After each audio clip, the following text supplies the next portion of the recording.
Hey guys, welcome back to the channel. My name is Pope Metallicus, and welcome back to Rock and Roll Religion, where we've got a really cool show for you today.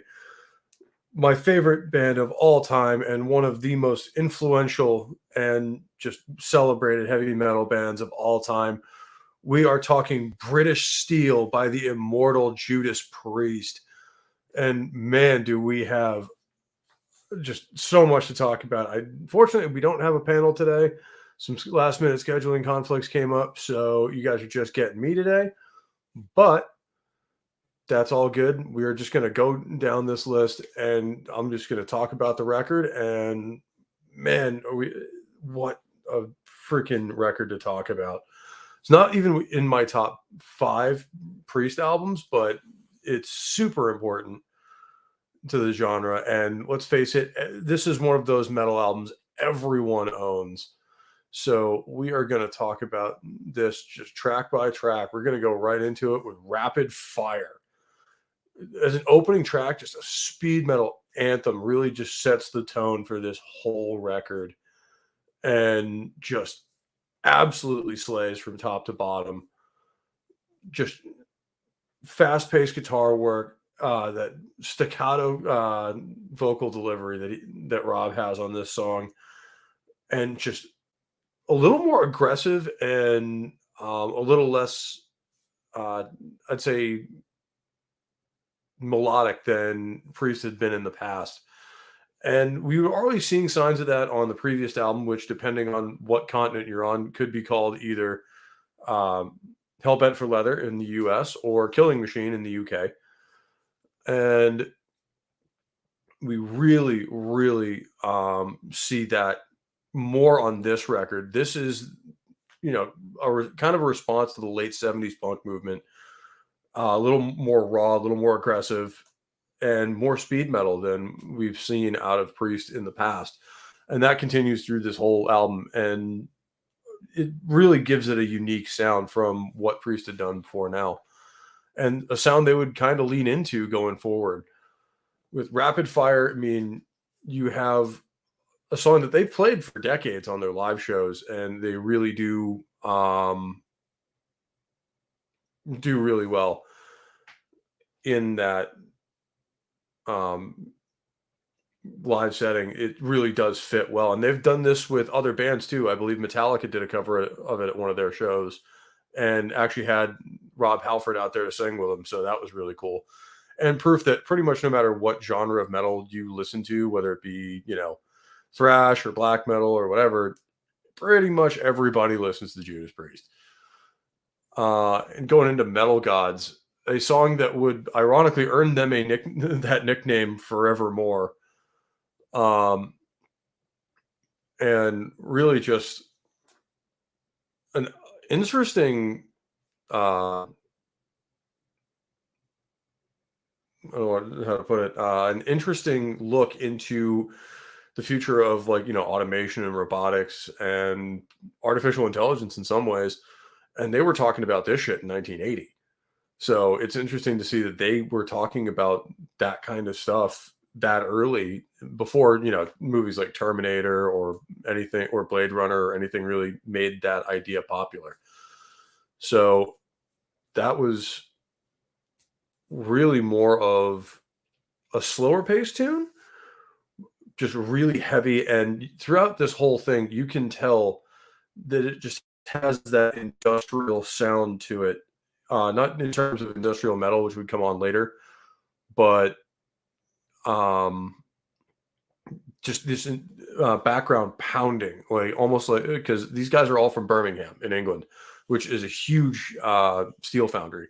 In fact, I believe Glenn Tipton used to work at British Steel before setting out with Judas Priest.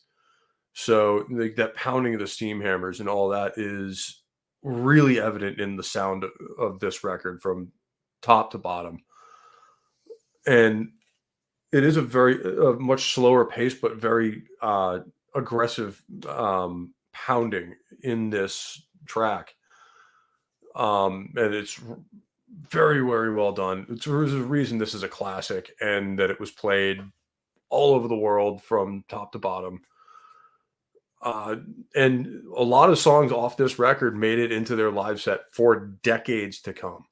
So we are talking, you know, from this point back, we're talking over 40 years now that these songs, especially the next one we're going to get into, have been played at pretty much every Judas Priest show that has been done in the last 40 years. So we're talking thousands of live performances, and people still demand to be played every night. And of course, we are talking about Breaking the Law, possibly the most well-known Judas Priest track, full stop, and probably where most people got into the band. Um,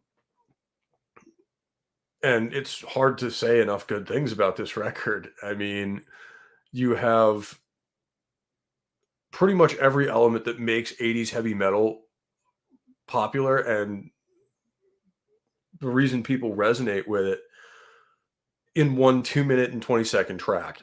I mean, and that's another thing I have to mention about this record in particular. We're talking a record that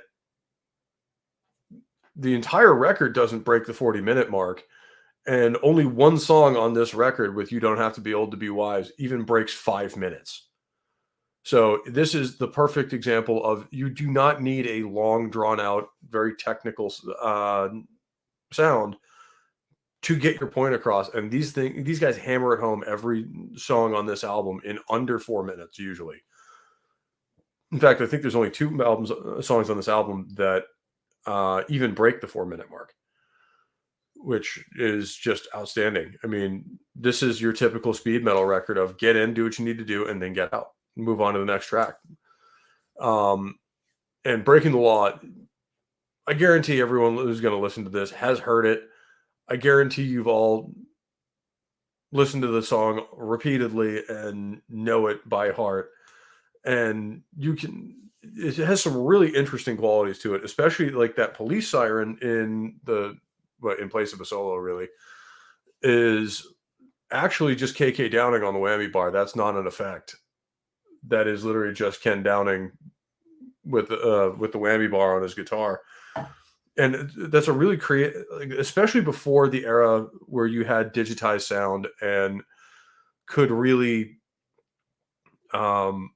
just edit sounds into a track like this. The bands would have to come up with interesting ways of replicating that sound, almost like Foley sound effects that they used to use in movies, where they couldn't just record that sound and put it in there. So they had to find a way to make that sound at the right points using different stuff, whether it be like a bunch of glasses on a plate or whatever to make certain shattering noises. So that was a really cool way that they had to come up with to try to mimic certain sounds on the recording. And something that you just don't see anymore because it's kind of a lost art in that computers have replaced that, where you can just record that sound and then plug it in where you need to.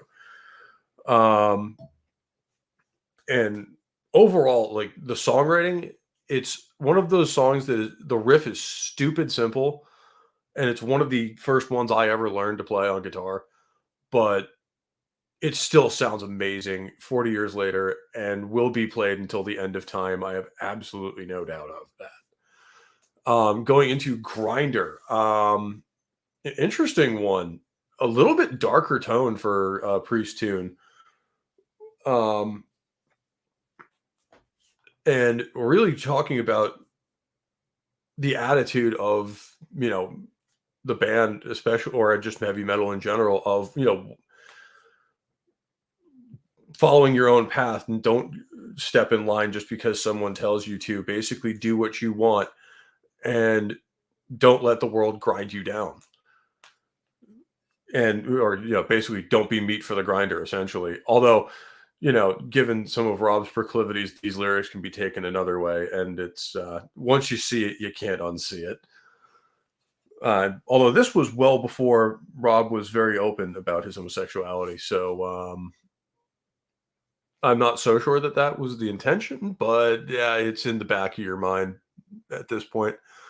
And then on the same vein of, kind of heavy metal anthems that just kind of explain our mindset and motivate the crowd and stuff like that. United.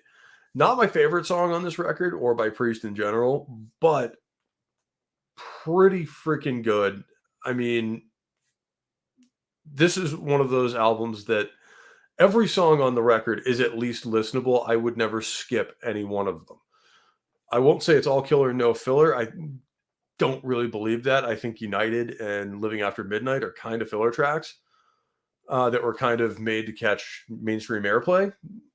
But there's nothing really wrong with that as long as it's done to accentuate or sell the whole record. And other than, some bands we've covered that it's clear interference from the studio where they want to sell the record and they want to put it on mainstream airwaves, and that's how it's going to be. And United, for a simple, straight ahead kind of crowd pleaser, it's a damn good song. It's catchy as hell, and the riffs are pretty good. And you know what? It stands the test of time much better than a lot of bands that came out later. And moving into probably my favorite track on this record, You Don't Have to Be Old to Be Wise. It is absolutely fantastic. I have been listening to it on repeat all day because that riff just gets in my head and I need to learn how to play it now because that's not going to go away until I do.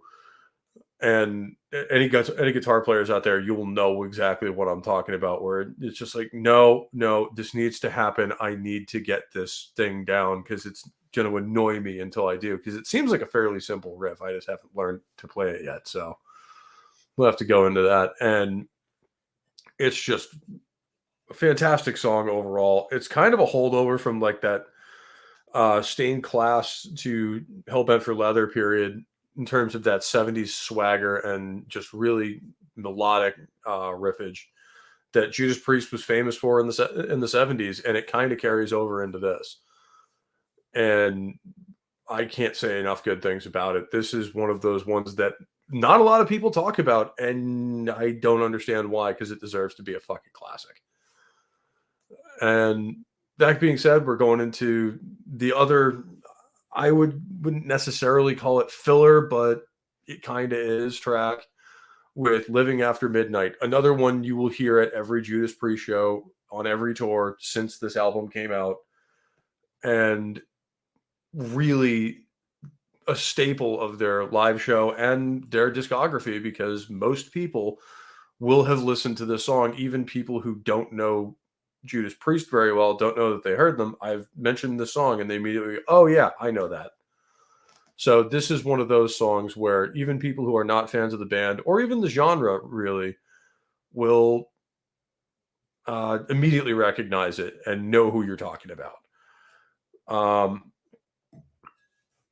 And there's something to be said for that, where, you get that kind of poppier song that adds or that will bring people in, and then they stay for the rest of it. And there's nothing inherently wrong with that, unless that's the purpose of the whole record, was just to sell records. In that case, yeah, no. And then going into another underrated track, I think, on this one with The Rage. The bass line going into this one is groovy as hell. I absolutely fucking love it. And oh man, it is just one of those things that it just gets you into it. Starts off pretty slow too, and then gets heavy as fuck as you get into the main song itself. Just absolutely pounding anthem of a track that really just stands up, and I think is one of the best songs on this record, if not the top.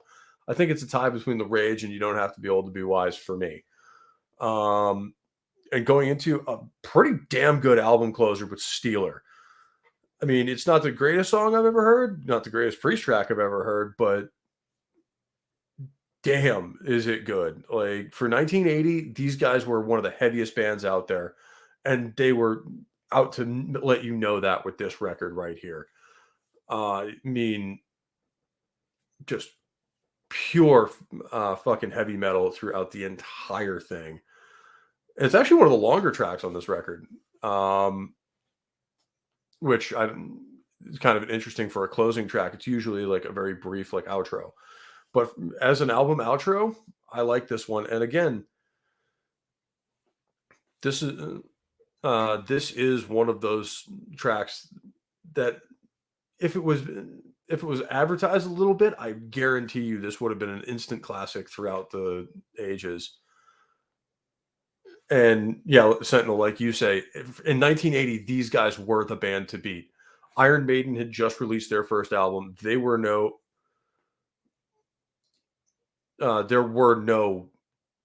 competitors really to these guys. I mean, a lot of the NWO BHM bands, New Wave of British Heavy Metal, for those of you who are new here, um, hadn't really come into their own yet or were just getting started.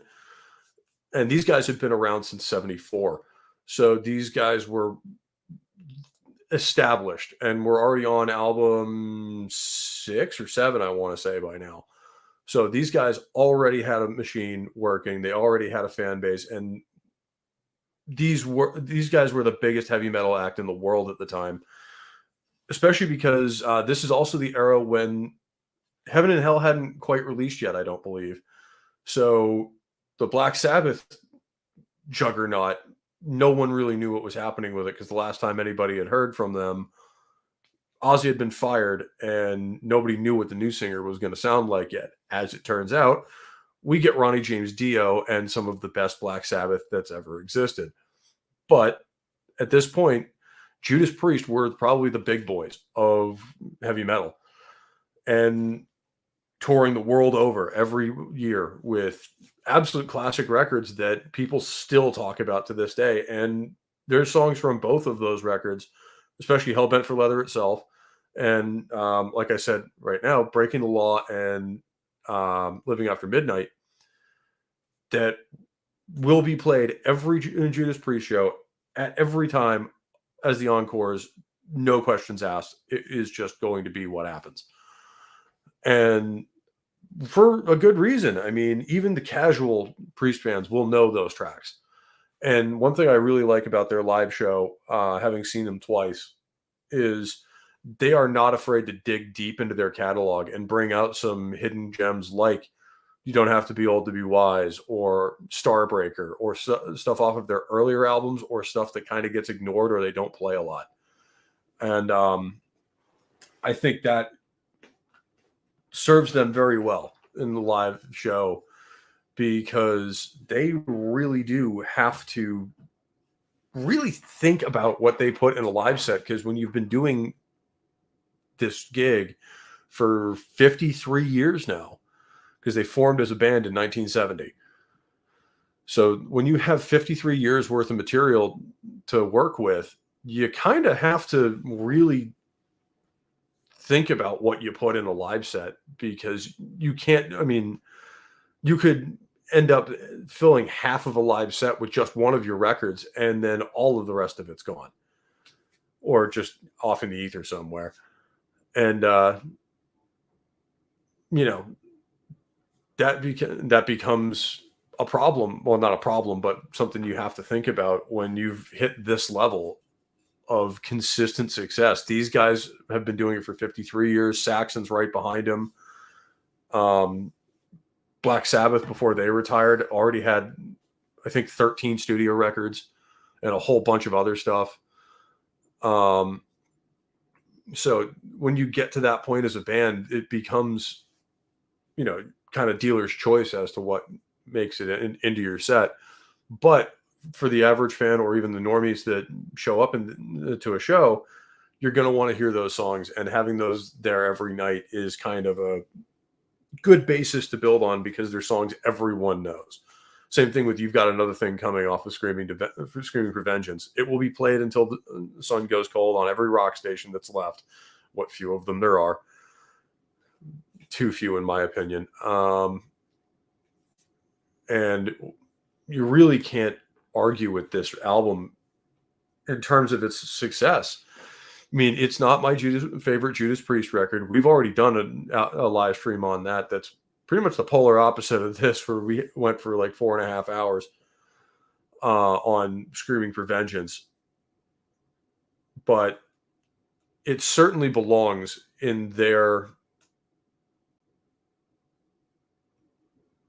to be part of their classic output, and they were really onto something here, because this has that kind of speed and industrial, or a more aggressive metal sound that would go on to basically be the blueprint for most bands into the 80s. And these guys were doing that in 78, really, with Stained Glass, album we will get to eventually. We will get to all of the Judas Priest albums eventually, and I want to give them all this kind of treatment and talk about them all individually, because, as I said at the top, they are my favorite band of all time. They will always be my favorite band, and I believe that almost without exception, every one of their albums is worth listening to or owning. And we'll get to those exceptions at some point or other. I have to torture the Sentinel with Nostradamus and Rock-a-Rolla at least once. But until then, sorry we have a much smaller show than usual today. Unfortunately, we had some scheduling issues last minute, so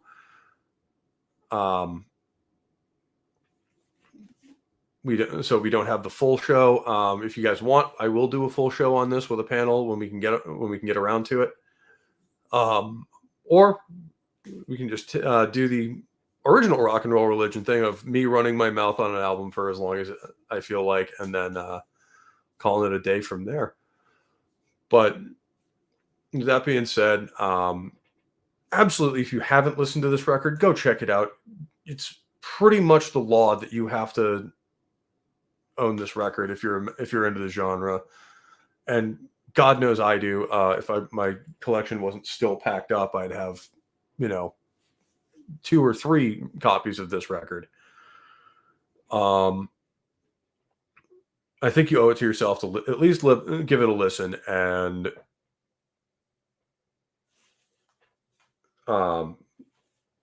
know what you're listening to. But with that, and as always, if you guys have a suggestion for a show or a band you want me to do, leave it in the comments. If you guys are watching this later, don't forget to subscribe and like the video. It does help us get out there. And with that being said, I think that's going to cover it for these guys.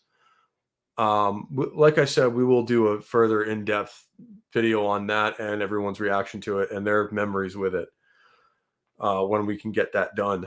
So until then, take care, stay safe. I love you all, and I'll catch you next time.